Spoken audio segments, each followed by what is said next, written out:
Hey, fellow babies, and welcome to the show that was the factual inspiration for the movie Thelma and Louise. It's the 42 Show.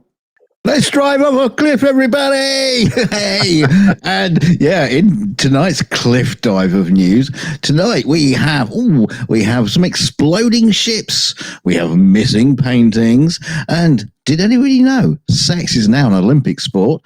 We have a beer. We have some beer that meets a nasty end, and we have a UFO, and we have some news about AI in video games and stuff's happening. But yeah, first we're going to kick off with some Trump dates, isn't that right? Yes. I was waiting for a little truth here, everybody. I'm dealing with like a tooth issue, a tooth that was fixed that's no longer fixed and needs to be like removed or fixed. And I have nothing planned. Dunk's going to be leading us through, and I'm the peanut gallery today. Yeah, we might have to spread it out a little bit. We might run out of stories. We'll try not to, but we'll take it at an easy pace tonight. So, yes. So, former U.S. President Donald Trump, you've heard of him, right? Yeah. He speaks at a Save America rally on October 22nd in Robstown, Texas. The former president, alongside Republican nominees and leaders, held a rally where they energized supporters and voters ahead of the midterm election. Donald Trump raised concerns about his judgment by suggesting that successful race car drivers and football coaches should be put in charge of the military. Ow. Yeah, ow. The former president, Donald Trump, that guy. Hang on, just move that window over there so I can see. What an absolute moron. Yeah, so former president was introduced at the Charlotte rally by NASCAR great Richard Childress, never heard of him, whom he praised from the podium when he veered off into a reverie about the Indianapolis 500 legend Roger Penske that led him to propose. Penske, yeah. It's led him to propose racing team owners and football coaches as advisors to military commanders. Oh, my God. It's such a bad idea. Yeah, Trump was here saying, well, it is amazing. It's so amazing. We should send you into, I've always said, we should get some of these guys. We have a lot of friends in the world. I don't know. I think it isn't Roger Penske like a great guy too. Guy won. He won 20 Indianapolis 500s. The guy wins all the time. That's the best game ever. Oh yeah. Oh dear God. I mean, what's he thinking? What's he thinking? Oh, they're great. Let's put him in charge of the military. Brilliant. I know. We'll get the military to do like sack races and egg and spoon races or something to entertain us. Yeah, send some tanks around a racing track or something. Oh man, that's ridiculous. That's it's. I mean, what's next? What's coming on? What's going on with him? You could probably get a general to run a racing team decently because they would just be the boss that oversees the people that actually know what they're doing, right? That would make sense. But the other way around, Yeah, I don't know. Doesn't make any sense. What do you mean the tank only goes 50 miles an hour? There's your problem right there. Imagine Carol Shelby in the military, right? Put a 429 Cobra jet in it and be done with it. Let's go. Yeah. Turn left.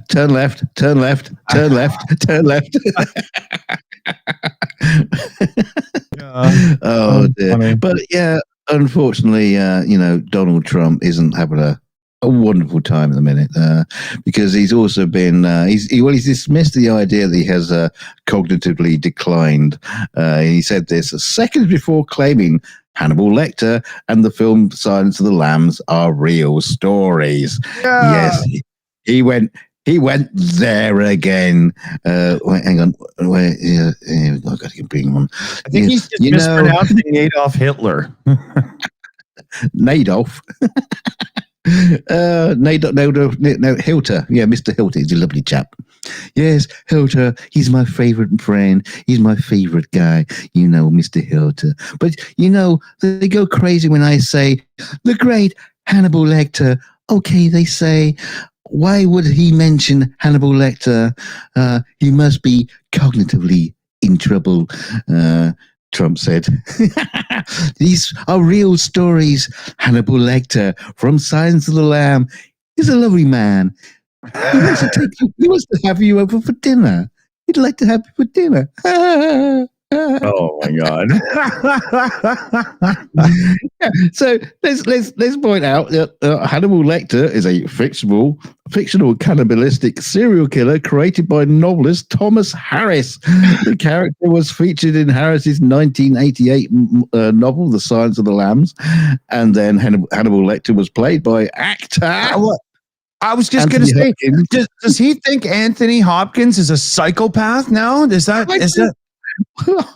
Well, this is half the problem with his cognitive mind, is we don't know what the fuck he's on about. Neither does he. I believe that him and his people had the audacity to go at Biden for cognitive abilities when this guy can't tell fact from fiction. Yeah, but the funny thing is, this whole Hannibal Lecter thing is, he uses it every single time he's standing up and speaking. You go, yeah. I mean, I think I don't know if he's heard the you know, it's a joke, you know, Hannibal Lecter, he'll love to have you for dinner, you know, that's a joke. Or does he realize, or does he know that's a joke and it's the only joke he knows, so he thinks he's being clever saying it every time, and he doesn't understand that people don't see him saying the joke. I don't know. This is the problem. No one knows. I would put my money on him being the dumb one in the equation. So, you know, just off the top of my head. Does seem to be going that way, but you know, answers in the chat, please. Tell us what you think. Nothing rude. That's our job. In another 2 weeks, if he comes out and says Viktor Orban's a great man and blah blah and whatnot, we'll know that he's either a Russian robot or you know, just completely off his rocker, senile, or he thinks that he can sell one thing and do another. Like it's the man's the worst. I please don't vote for him, people. You know who my other favorite person is? That Mary Poppins. Such a great girl. Such an amazing girl. She can just whistle and tidy a room. She knew how to take care of the children.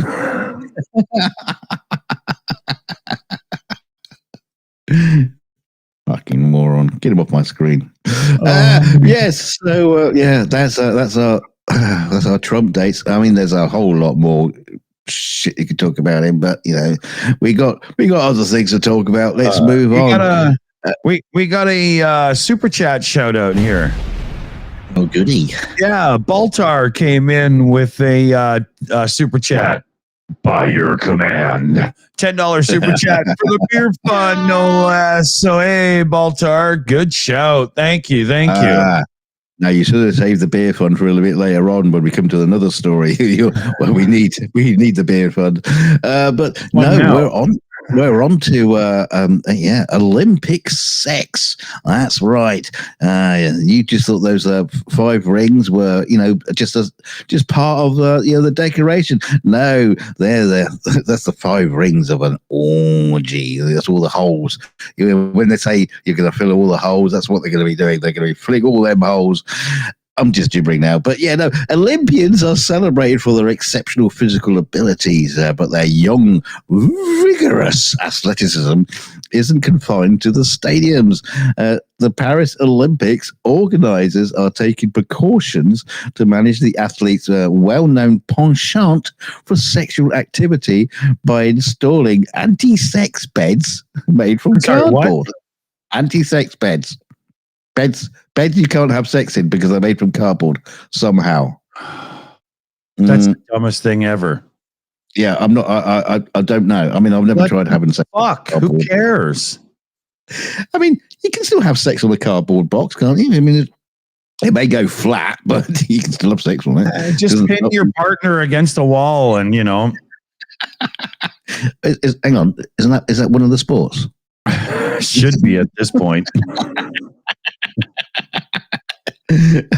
Well, they're bringing, they're saying you're not allowed to drink or smoke, so they're going to introduce that into an Olympic sport. So it's, Olympic smoking and drinking. That's why I grew my hair out and learned to play guitar. I stayed within my lane, right? Smoking and drinking is expected when you look like me. It's just a fact of life. That's very true. Yes, but yeah, at the Paris Olympics, the measures aim to discourage any bedroom antics. Although a significant stockpile of 300,000 condoms is provided to ensure safe practices for those who still engage in sexual activity. 300,000. How many Olympic athletes are there, and how much sex are they expected to have? That's who's going to win the gold medal for that? Yeah. I mean, are they just putting it on in the morning, knowing it's going to happen? I mean, I don't know. Or do you think all the swimmers are going to put it on, thinking it's those swimming caps, isn't it?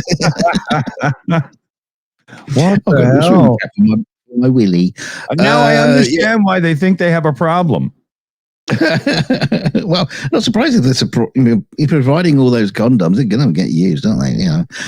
But apparently this precautionary step stems from the recognition that Olympic athletes who are in their peak physical condition often experience heightened sexual desires. The Olympics is breeding season. Everybody's strutting their thing, got their feathers out, showing how cool they are, and it just ends up in a fucking orgy. Well, it's like Vulcan sex, isn't it? It happens every 4 years. Former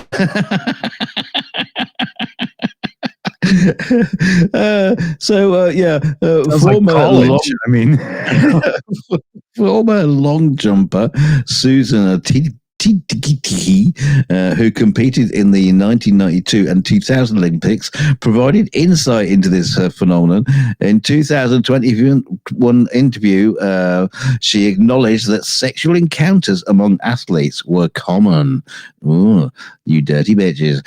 She explained that after the stress and pressure of competition, many athletes seek to release their pent-up energy through sexual activity. Yeah, just wank out of a window, why don't you? Thinking that being... Don't do that.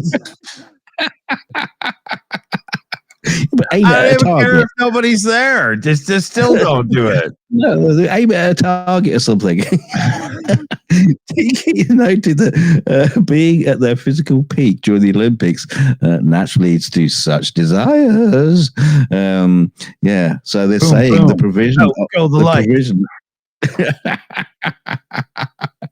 Off come the running shorts. The provision of cardboard beds is an abundance of condoms indicates that while organizers aim to prevent certain behaviors, they also recognize and prepare for the reality of athletes' needs to relax and unwind after intense competitions. Now you're just making it sound like nudism in black and white. It's getting freaky. It's strange though. On the one hand, there's like they're taking away the opportunity for sex by the whole bedroom arrangements, and then plying them with condoms. It's like, maybe they just want them all boffing their brains out in the hallway. I mean, I mean, it's Paris. It's the city of love and romance. That's why the Siene's so dirty. It's full of French jizz. But this balance between discouragement and practical safety measures reflects an understanding of the unique environment within the Olympic Village, otherwise known as in the hotel have been removed. Yeah. Oh dear. Oh, who's going to clean up after that? Ugh. Just a big mop. No, just bring in a wrecking ball and start again. Why bother? I'm surprised they didn't make the whole building out of cardboard. Just push it into the river, Seine, and at the end of it, just let it wash downstream. Dear little Frenchies and foreigners. Oh dear. Well, yeah. So. That's just so funny. Those Olympians, they just can't keep it in their fucking pants. Well, I'm not surprised. Have you seen the size of their pants? We have such teeny tiny little pants. Yeah. How does it all fit in there? Well, that was one of the stories we ran a few weeks back or months back. When they were designing the Olympic wear, and it was just like a thong. Yeah, remember that? Yeah, signed by some horny grandpa. Yeah. Now we know why. He's the one with the 300,000 condoms. Yeah. Yeah. He bought them all. Yeah.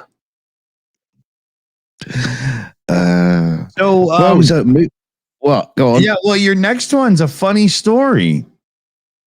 This is a case of bragging is probably not your best option if ... you're a crook.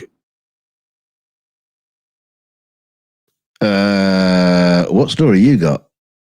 Oh, okay. Talking about a painting. Oh, okay. Yeah, it is a missing painting. Yeah, okay. So let me get through this. Adam Buziaki-Weitz,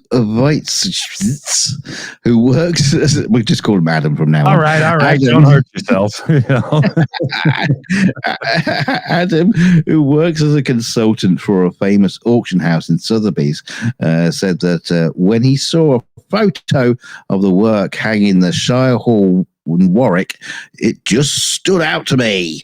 After inspecting it personally to test his theory, he confirmed the artwork was created for a tapestry maker, Ralph Sheldon, and dated back to the 1590s.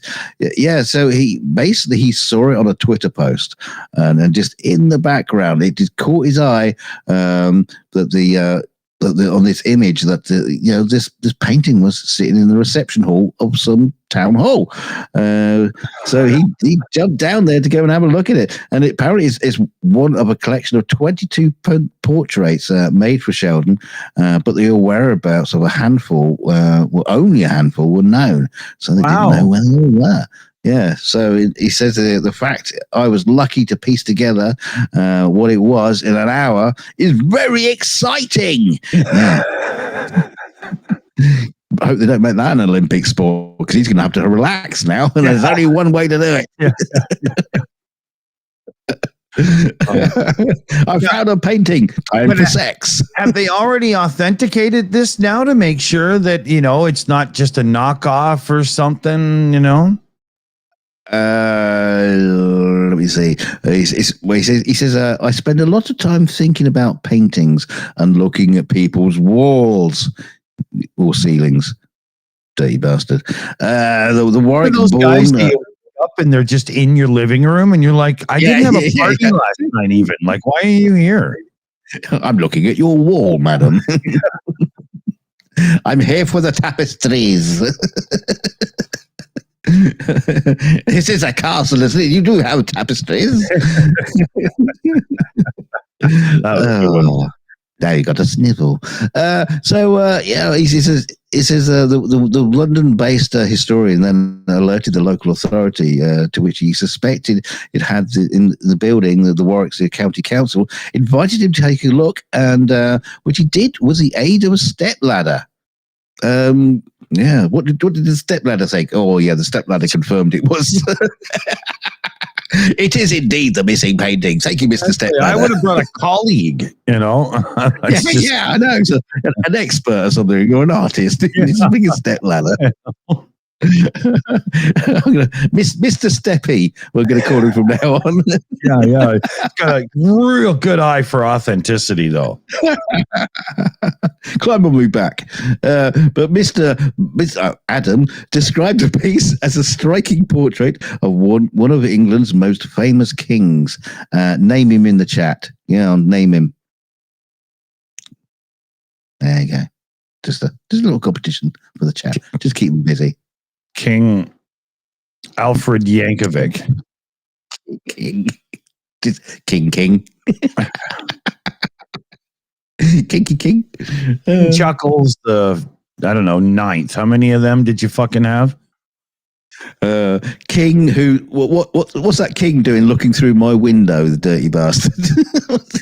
He looks like he's crouching down, he's just having a little peek. It's a medieval photo bomb. That's what it is. King plastic chess piece.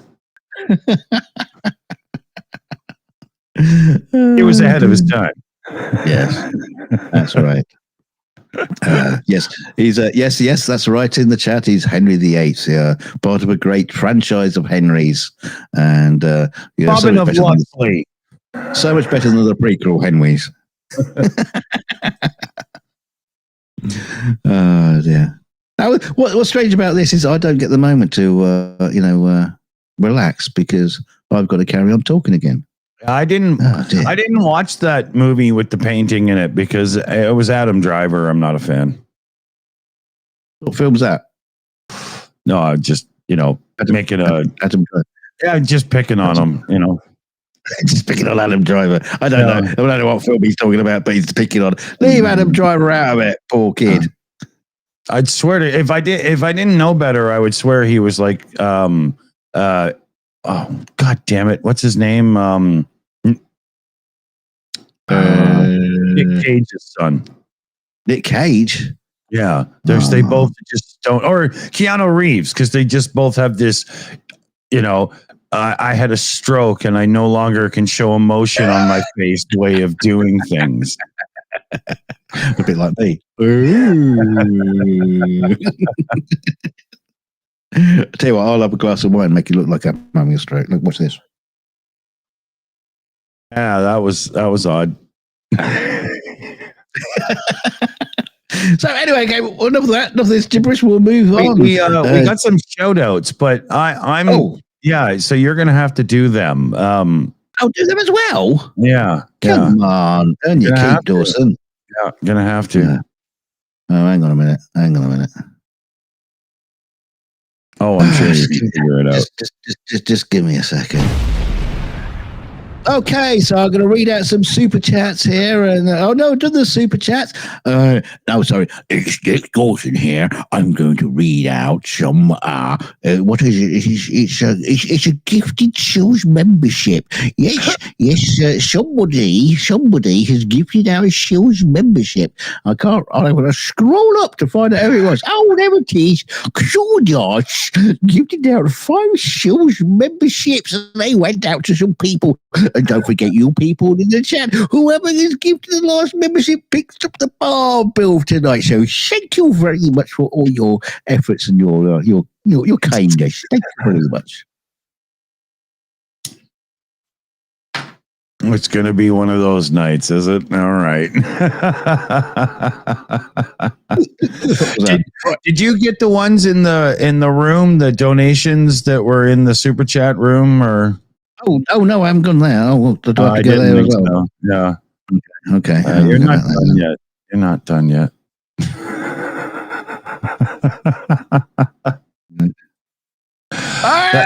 Dimitri Ziganovas has sent in. Why did I do this? I'd like to thank the show staff yet again for the amazing work you do.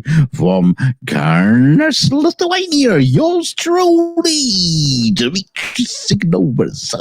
Thank you very much. And we have Josie sends in 10 Canadian bucks into the Boo Fund. So thank you. Thank you so much for that. Yeah. Okay. we all caught up now. Shall I move on? Yeah, no. Dare I move on? Yeah, we're well caught up. We're well caught up. Okay. So, this is going to be one of those shows that people say, "Did you see that show they did the other like that for you?" What the fuck was that? Yeah. That'll be my expression if I watch it back, I'm sure. I'm sure I was dreaming. Anyway, yeah, so on to... Are dreams the positive ones and nightmares the negative ones? Isn't that how it works? I just realised we've still got 11 minutes. Yeah, I've already done anything yet. Okay, we'll go to a doomsday wreckage. Yeah, because a doomsday shipwreck stuffed with 1,400 tons of World War II explosives is collapsing, threatening the Thames with a tsunami. A new survey of the ship has revealed. Yeah, back in 1944, this thing's been sitting there in the Thames, just like waiting to be all blowy uppy. It's unbelievable. Wow. The SS Richard Montgomery sank in the Thames estuary in August 1944, coming to a rest at the depth of roughly 49 feet, about a mile and a half from Sheerness, Kent. And let's point out, it was not taken out by a U-boat or anything like that. There were no U-boats up the Thames shooting it. So I don't know. It wasn't just like giving up and just sank. Yeah. I can't be bothered. Can't be bothered with this shit. But her masts still loom above the water, and the plans are in place to remove them because they are worried that they're going to collapse and trigger an explosion. Yeah. Those things have been sitting in the water since 1944, and they're worried they might explode. That's unbelievable. But a survey of the vessel has revealed concerning signs of decay in the body of the ship, all observed in the year since last survey, which was in 1945, probably. So a new report warns that the deck space near the hold 3 appears to have started to collapse on the port side, and this appears to be recent. So, wow. Blah, blah, blah, moving. It all raises potential concern about the wreckage being undercut as supporting sediment is eroding away. So it's just like sliding away. Ugh. Wow. Yeah. I just find it really hard to believe, though, that, those shells that are in there, all the ammunition is still blow upable. I'm surprised nobody dealt with it because it's obviously not that deep if the masts are pointing up, right? Yeah. Why it's they just sit there the whole time? Yeah. Just leave it. Yeah. Yeah, I'm sure it'll be fine. This stuff has a way of just working itself out. Yeah, it'll wash away. Don't worry about it. Yeah, we're talking about washing away. This is a hilarious moment, according to this article. It's hilarious. In China, a road became covered in lager after a truck driver turned a bend too quickly, resulting in his cargo of beer spilling out onto the tarmac. The driver was maneuvering the highway when the heavy load suddenly toppled over. In Shuijing County, blah, blah, blah, somewhere in China last week. Yes. Oh, what a travesty that is, man. Oh, wow. Yeah, at that moment in time, Dick just just went quiet. So I suddenly heard millions of voices cry out in horror. Totally. Something has terrible happened. Yeah. Oh man, there was totally a disturbance in the force on that one. But footage shows hundreds of liquor cans plunging into the ground while a yellow bus and a white hatchback car pass by simultaneously in the opposite. Well, we just saw that. You know, you had to tell us more. Fortunately, both vehicles stopped and no one was reportedly injured, apart from Dick's heart was broken. Locals then called for help, and the authorities were quick to arrive at the scene to assist in clearing the highway. The road had to be closed for several hours while emergency teams cleaned up the mess. I was going to say, just put some Chinese men on their hands and knees and go, yeah. There's drunk dogs everywhere, man. Apparently, the driver was treated at the scene for injuries. Just another broken heart. Just alcoholic poisoning. That's funny, man. Oh wow, that's probably like his second day on the job or something stupid too, right? Yeah. That's always how it works. Yeah. Well, it's his last. Yeah, that's true. That's true.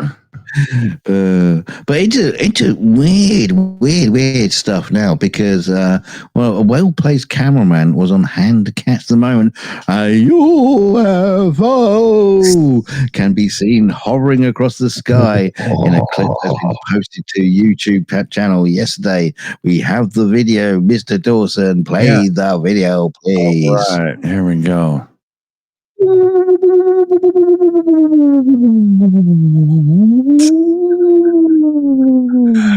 I can almost see the strings. Stay focused on it. Stay focused on it. Come on. It's. I tell you what, it's not moving. The cameraman was an accident just a few minutes ago when a whole load of beers spilled across the road. Oh yeah, look. There it is. Oh, creepy.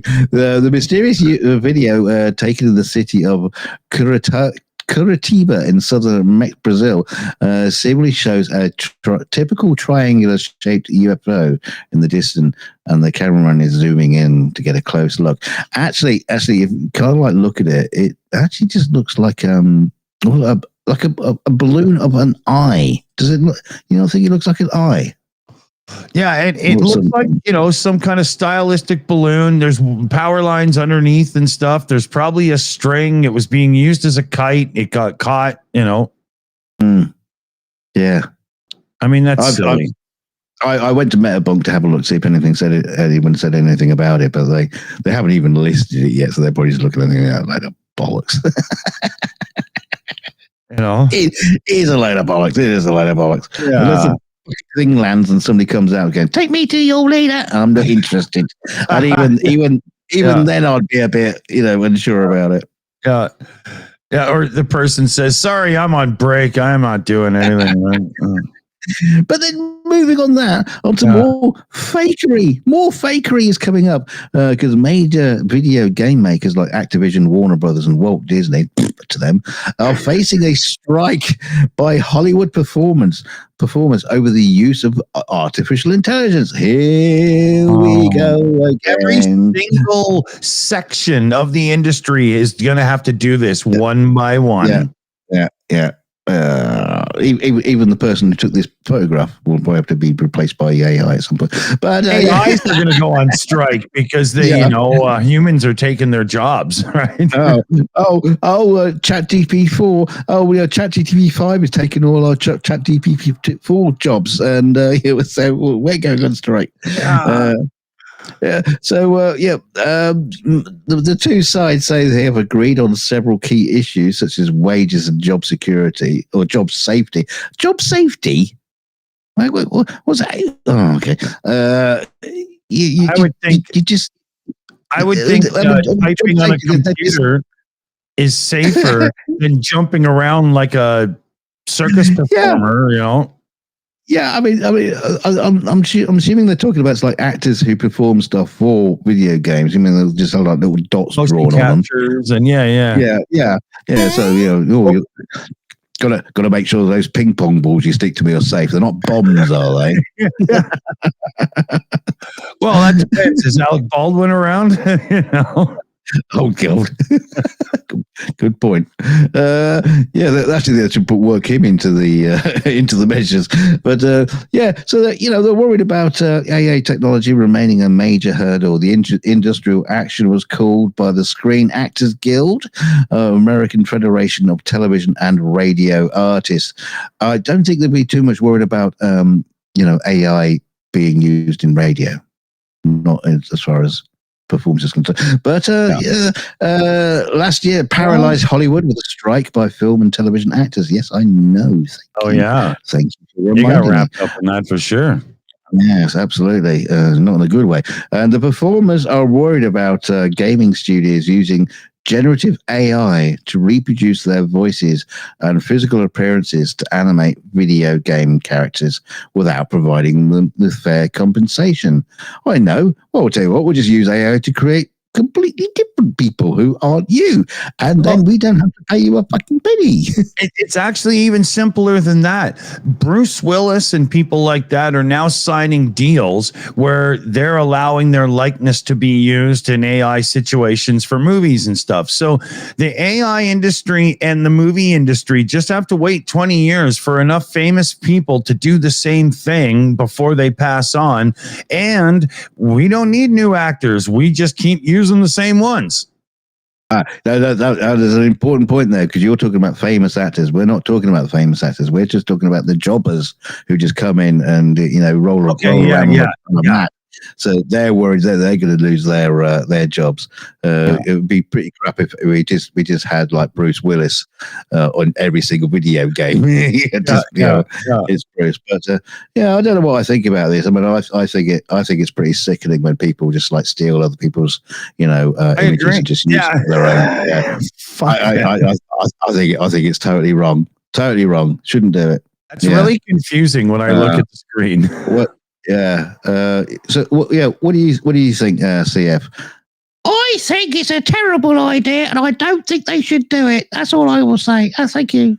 See, yeah, we got her word on it. So I am going to write to the people who made the app that you're using and explicitly make sure that your account is closed. I don't care what it costs. I'll go on strike. And we're out. We're out. We made it through. Okay. Hey, thanks for joining us, everybody. I'm going to take a pill and regroup, and we'll do our after show, which is coming up right away here. There's a redirect at the end of the credits, so stick around and watch. Thanks for joining us. Just do a massive line of cocaine-filled sharks. How about that? Thanks to the team in the credits. See you very soon here, everybody. All right. After show.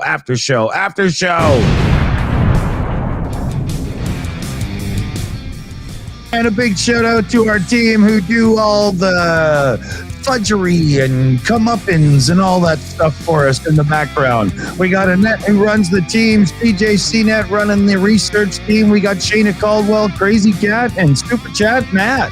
So we'll see you on the after show, everybody, and big thanks to the team. And thanks everybody who do like donations, super chats, and big channel memberships and all those sort of lovely things to help tickle our little financial little pocket, because that's what helps keep things growing around here, and we want to keep growing. Don't forget to hit like on the way out. I'm going to do that right now, so you just damn well do the same thing yourself. And don't forget to share us out. Share us out on social media. Share us out wherever you can. Well, you can go and enter the Olympics as the Shills contestant for the Spectrum Triathlon, and you can try the athlons you want. We'll see you later in the after show. I'm just talking shit now. I'll see you in the after show. Talking shit's bad. Okay, shouldn't talk shit. Good night, and we'll see you in the after show in 6 minutes. Stay extremely chilly.